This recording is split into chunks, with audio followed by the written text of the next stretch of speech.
दोस्तों, एक महिला इंस्पेक्टर रात में शराब पीती है और शराब इतना ज़्यादा पी लेती है कि पब से बाहर भी नहीं निकल पाती है। उस क्लब से जब कैसे कैसे करके उसका जो अर्दली रहता है वो बाहर निकालता है और जो हमराही रहते हैं उसको थाने जब लेकर के आते हैं और थाने पर जब जैसी पहुंचती है उसकी निगाह कैदी पर पड़ जाती है। उस कैदी को वो पूरी तरीके से सर से लगा करके पाँव तक देखने लग जाती है और घूरती है इस प्रकार से, ऐसा लगता है कि उसे उस लड़के के अंदर पूरी तरीके से अपना आखिर उस पूरी रात उस लड़के के साथ में वो हैवानियत का शिकार वो करती है जिसकी कोई कल्पना भी नहीं कर सकता है। नमस्कार, मैं श्रवण कुमार और आप देख रहे हैं स्टोरी एट PM। दोस्तों, चैनल पर अगर आप नए हैं तो चैनल को सब्सक्राइब कर लें और वीडियो को लाइक कर दें। दोस्तों, ये कहानी है मुंबई की। मुंबई में जहाँ पर एक महिला इंस्पेक्टर रहती है जिसका नाम शैली रहता है। शैली बहुत ज़्यादा स्मार्ट रहती है, आँखों पे चश्मा लगाई रहती है और जिम जाया करती थी। शरीर को बड़ा हिष्ट पुष्ट बना रखा था और पूरी तरीके से खूबसूरत कह सकते हैं। शैली की उम्र 32 वर्ष थी और शैली जो है वो घर से दूर रहा करती थी, जहाँ घर से 80 से 90 किलोमीटर की दूरी पर अगले दूसरे ज़िले में उसकी पोस्टिंग थी और थाना इंचार्ज की पोस्ट पर वो थी। और जिस प्रकार से अधिकारियों के बीच में शैली की जो लोकप्रियता थी वो ज़्यादा इसलिए थी क्योंकि शैली का आकर्षण बहुत ज़्यादा था। परेडों में जब वो हिस्सा लिया करती थी तो सभी अधिकारियों की नज़र उसी पर बनी रहती थी। सुडौल शरीर और चेहरा खूबसूरत। अब शैली जैसे ही थाना इंचार्ज का पद संभालती है, उस थाने पर आती है। थाने के पास में ही एक पब रहता है, बार भी रहता है आसपास, और शैली जानी जाती है अपनी घूसखोरी के लिए, रिश्वतखोरी के लिए और अय्याशी के लिए। उस पब में जाया करती थी, खूब सारा शराब पीती थी और उस पब वालों से भी और बार वालों से भी पैसा लिया करती थी। कई बार डांस बार में भी जाकर के खूब मस्तियाँ करती थी। और डांस बार आप सब जानते हैं कि कई सारे डांस बार इलीगल चलते हैं, लेकिन शैली किसी पर रोक टोक नहीं लगाती थी।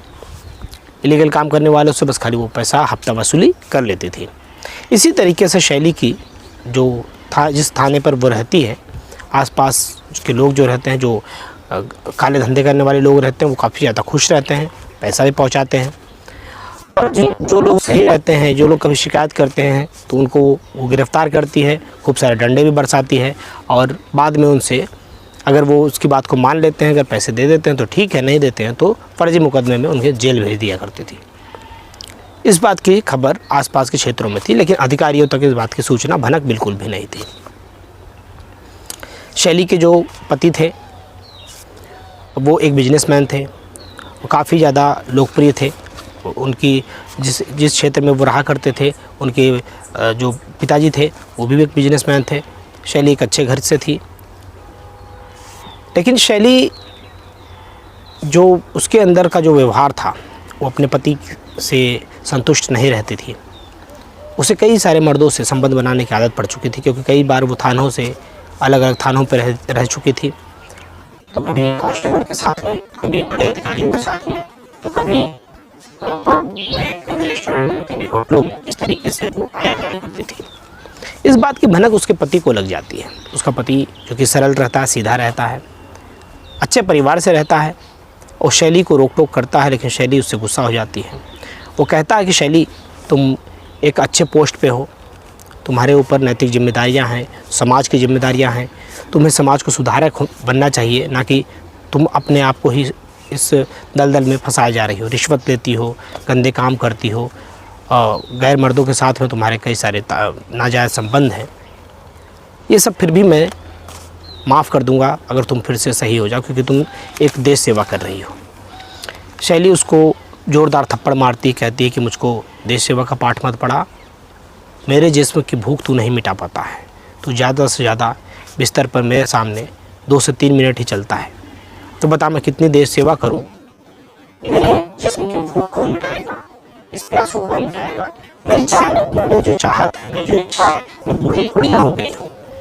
जो तुझे मुझे इतने सारे राय दे रहा है, तो क्या करूं मैं, नौकरी छोड़ कर के अभी से जंगल में जाकर के तपस्या करने लग जाऊं।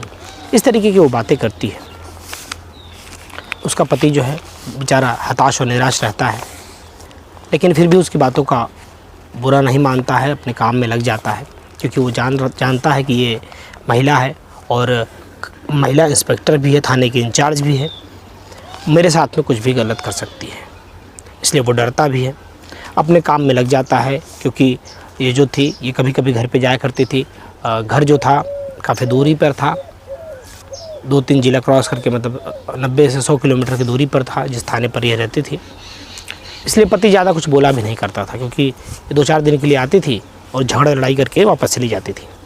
पति को पूरी जानकारी हो चुकी थी और पति जो था परिवार और समाज में उसकी प्रतिष्ठा ज़्यादा थी, इसलिए वो समाज के अंदर ये अपने घर की गंदगी फैला रही है।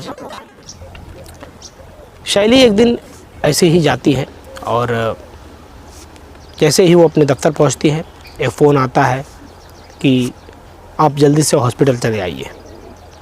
वो अपने तुरंत गाड़ी उठाती है, अपनी हमराही को साथ में लेती है और हॉस्पिटल जाती है। और वो हॉस्पिटल में पता चलता है कि शैली के पति जो बिजनेसमैन हैं, उनकी एक कार एक्सीडेंट में मौत हो चुकी है। सभी लोग रो रहे होते हैं, पूरा परिवार रो रहा होता है, बिलख रहा होता है, लेकिन शैली के चेहरे की मुस्कुराहट कुछ अलग ही दिखाई दे रही थी। वो अंदर ही अंदर मन ही मन में प्रसन्न हो रही थी, खुश हो रही थी कि चलो इसकी इतनी करोड़ों की संपत्ति भी मेरी हो गई और मुझे रोक टोक करने वाला भी कोई नहीं है। अब मैं इसकी विधवा बन करके रहूँगी और बाहर मुँह मारा करूँगी, चाहे जहाँ मुझको मरने जी बोलेगा, चाहे जिसको मैं साथ में कुछ भी कर सकती हूँ।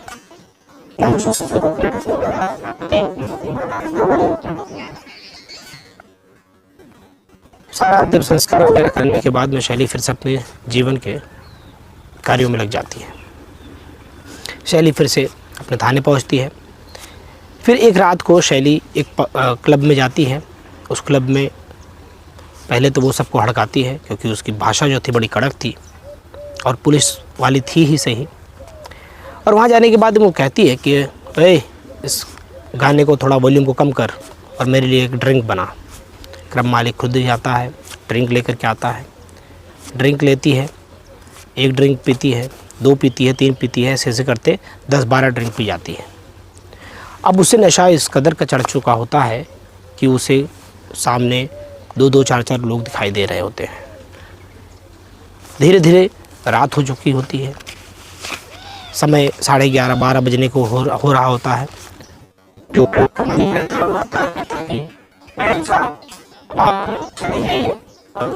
करना हो चुका है। वो तीखी शब्दों से कहती है, अबे साले, तेरे कहने से क्लब बंद हो जाएगा, मैं जब चाहूँगी तब बंद होगा। मेरे थाने के अंतर्गत तेरा क्लब आता है, ज़्यादा तेज़ चलेगा, ज़्यादा मुझसे ऊंची आवाज़ में बात करेगा, फालतू बात करेगा, तो अभी तेरे को अंदर ले चल के कई डंडे लगवा दूँगी। इस बात को जैसे ही वो सुनता है वो घबरा जाता है। वो कहता है कि ठीक है मैडम साहब, आपकी जब तक मर्जी बोले तब तक आप रहिए। धीरे धीरे रात के 1 बज चुके होते हैं, वो तब तक इंतज़ार कर रही होती है। तब उसका हमराही आता है, उसे साथ में लेकर के कैसे कैसे घिसटते हुए ले जाता है, सीट पर बिठाता है और ले जाके थाने में पहुंच जाता है। 1 बजे रात्रि को जब वो थाने में पहुंचती है तो जो उसके और भी सब इंस्पेक्टर रहते हैं, वहाँ पे 3-4 जो गार्ड रहते हैं, उन सबको कहती है कि जिसका घर पास में हो, वो घर जाना चाहता हो घर चले जाए, और बाकी जो लोग अपने बैरक में सोना चाहते हो जा कर के सो जाएं, क्योंकि अब मैं यहाँ पर पूरी रात में जागने वाली हूँ। सभी लोग चिंता में पड़ जाते हैं कि अरे मैडम साहब ऐसा क्यों बोल रही हैं, और इन्होंने इतनी शराब पी रखी है, कैसे रक्षा करेंगी, क्या करेंगी कि रात में कुछ हो गया और कंट्रोल रूम से फ़ोन आया तो उठाएगा कौन, बात कौन करेगा। लेकिन वो थाना इंचार्ज है, उसकी बातों को कोई काट भी नहीं सकता था। वो शैली की हरकतों से पूरी तरीके से वाकिफ़ थे। उन लोगों ने बोला कि अब चले जाओ, नहीं तो भी कुछ उल्टा पुल्टा बोलने लग जाएगी, हो सकता है कि हमें सस्पेंड भी करवा दे। सभी लोग अपने अपने, कोई घर चले जाता है, कोई अपने रूम में कमरे में जा कर के सो जाता है। अब शैली 1:30 बज चुके होते हैं। अब शैली नशे में इस कदर अपने अंगों को देख रही होती है। अब उसे उस अपनी प्यास बुझाने के लिए एक मर्द की, सख्त मर्द की ज़रूरत रहती है। अब शैली सोचती है कि इस रात में कौन मुझे मिलेगा। तभी वो जाती है और हवालात के अंदर देखती है तो एक हिष्ट पुष्ट नवयुवक रहता है जिसका नाम राजू रहता है। वो राजू को बुलाती है, राजू इधर आओ। राजू आता है, शैली पूछती है किस जुर्म में आए हो? कहता है चोरी के। शैली कहती है कि चलो ठीक है, आओ मेरे कैबिन में। अब वो डर जाता है कि अब, क्योंकि सभी को पता होता है, चोरों को पता होता है कि रात के समय पर ही पुलिस वाले अपने कैबिन में ले जा कर के मारते हैं, उगलवाते हैं, सच उगलवाते हैं। वो जैसे ही पहुंचता है कैबिन में, तुरंत वो कह देता है कि मैडम साहब, मैंने ही चोरी किया था और चोरी का माल जहाँ है मैं सुबह आपको ले चल के दिखा दूँगा, मुझे मारिए मत। शैली फिर भी सबसे पहले अपना बेल्ट खोलती है और पट्टे को उसके ऊपर ऐसे छूते हुए एक हैंगर पे टांग देती है। वो पूरी तरीके से डर चुका होता है, अब उसे पता चल चुका था कि अब मुझे बहुत सारी मार पड़ने वाली है।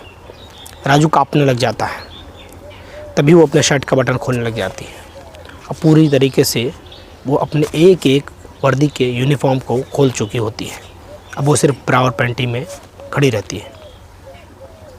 राजू उसे देखता है, अब पूरी तरीके से डर जाता है कि ये मैडम क्या कर रही हैं।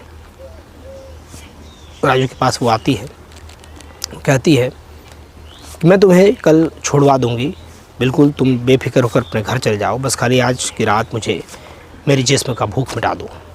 मेरे अंदर जो प्यास, मेरे अंदर जो आग लगी हुई है, इससे तुम ही शांत कर सकते हो। तुम्हारा हिष्ट पुष्ट शरीर है और पूरी रात मुझसे मज़े भी लो और कल मैं तुम्हें चोरी के इस आरोप से बरी भी कर दूंगी।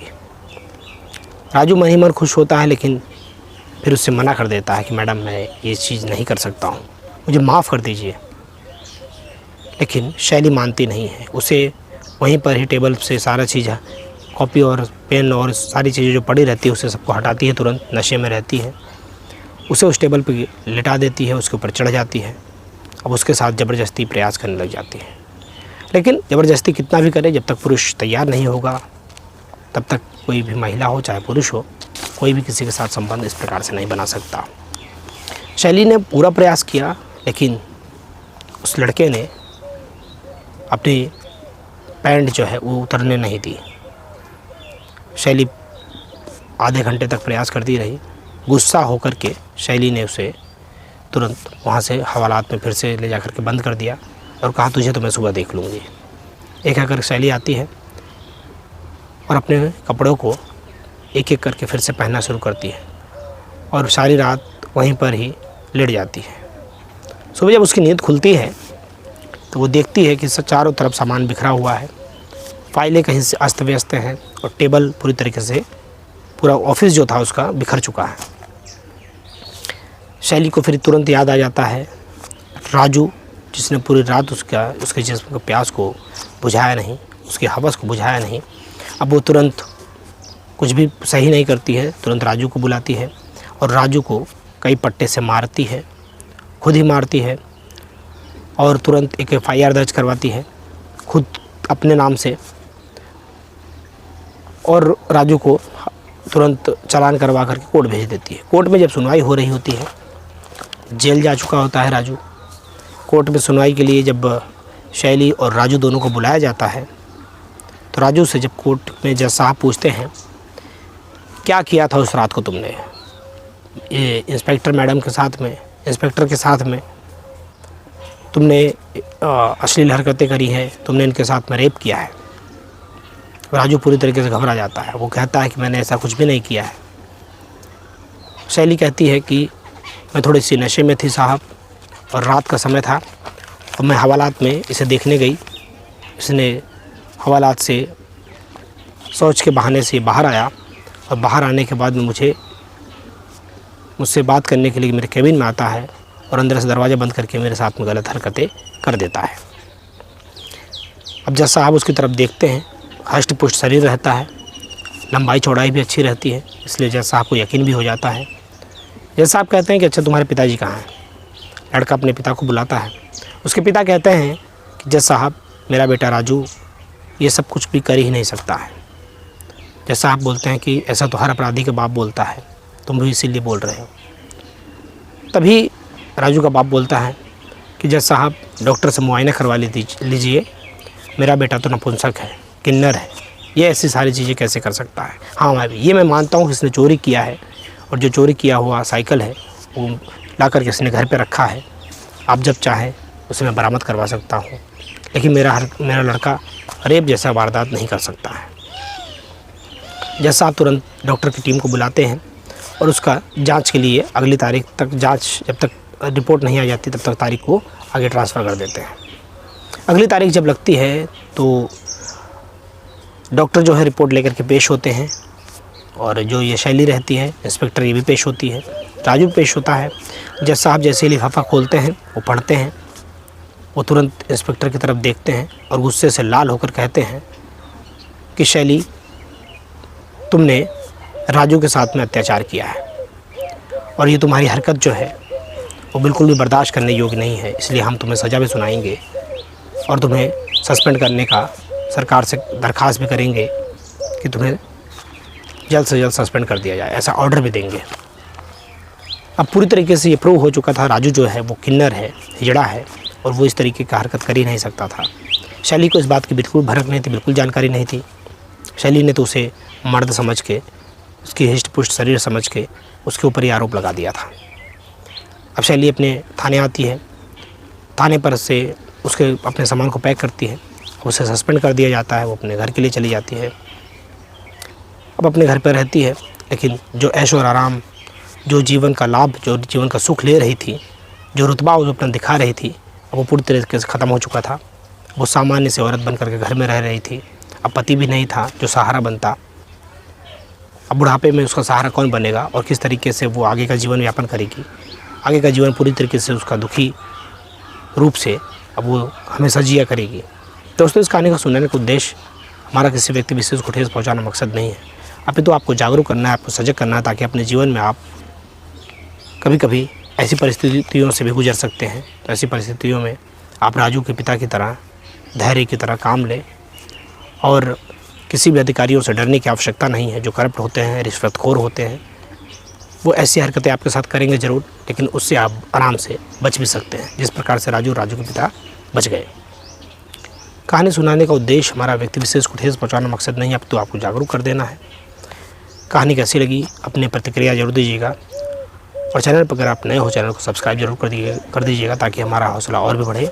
मिलते हैं फिर नेक्स्ट वीडियो में। जय हिंद, जय भारत।